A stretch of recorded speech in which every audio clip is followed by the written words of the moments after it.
بہت سے لوگوں نے, سب کی بات نہیں کر رہا, بہت سے لوگوں نے اس کیس کو بنیاد بنا کر اپنے ٹماٹر بیچنا, بولو بھائی, شروع کر.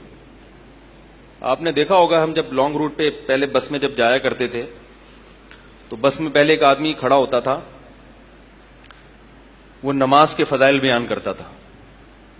میں ایک دفعہ بس میں جا رہا تھا پنڈی, تو میں جب بس میں بیٹھا تو ایک صاحب آئے, بھائی تمام مسافروں سے گزارش ہے کہ نمازیں ٹائم پہ پڑھیں, ہم سب مسلمان ہیں.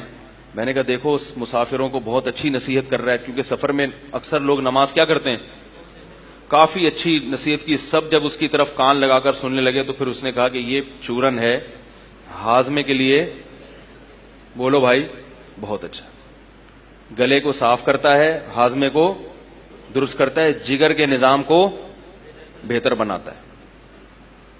ایک پڑیا سے آرام نہ آئے تو 2 پڑی, قیمت صرف 5 روپے. تو پتہ یہ چلا کہ یہ جو پیچھے نماز روزے کے فضائل بیان کیے جا رہے تھے, اس کا بنیادی مقصد کیا تھا, اپنا چورن بیچنا. بتاؤ ان حالات میں ملک اس کا متحمل ہے کہ چیف آف آرمی کو اڑا دو, حکومت کے خلاف بغاوت کرو, اور جو گارڈز ہیں ان کو حکم دیا جا رہا ہے کہ محافظوں کو تیار ہو جاؤ اور اڑا دو جو ملے, یعنی فوج کو اڑانے کا حکم, حکومت کو اڑانے کا حکم. کچھ یعنی طویل عرصے کے بعد ہم نے ملک میں کچھ سکون کا تھوڑا سا سانس لیا تھا, تو وہی ماحول دوبارہ کریٹ کیا جا رہا ہے. نام ناموس رسالت کا ہے مگر مقصد ناموس رسالت نہیں ہے. اپنے آپ کو پروموٹ کرنا, اپنے آپ کو یہ شو کرنا کہ ہم جو ہیں نبی صلی اللہ علیہ وسلم کے عاشق ہیں اور ہم جو ہے نا دلیر ہیں, ہم ممبر پہ بیٹھ کے جو چاہیں کہہ دیتے ہیں.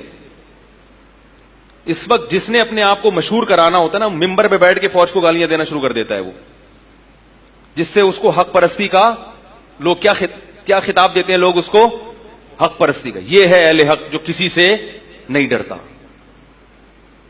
یہ نہیں دیکھتے کہ اس کے بیان سے ملک کو فائدہ ہوگا یا نقصان ہوگا. آپ کو اگر کسی سے دشمنی بھی ہے تو آپ ہر جگہ بیٹھ کے اس دشمنی کا اظہار نہیں کرتے. آپ یہ دیکھتے ہیں اس کا اثر کیا ہوگا معاشرے پر, اس کا نتیجہ کیا نکلنے والا ہے. پاکستان چاروں طرف سے ملک دشمن عناصر میں گھرا ہوا ہے. آپ دیکھیں جو پھر اس کے بعد جلاؤ گھیراؤ کے واقعات شروع ہو گئے. میں نہیں کہتا یہ وہ لوگ کر رہے ہیں جو دھرنے میں شریک ہیں, میں کسی پہ الزام نہیں لگاتا,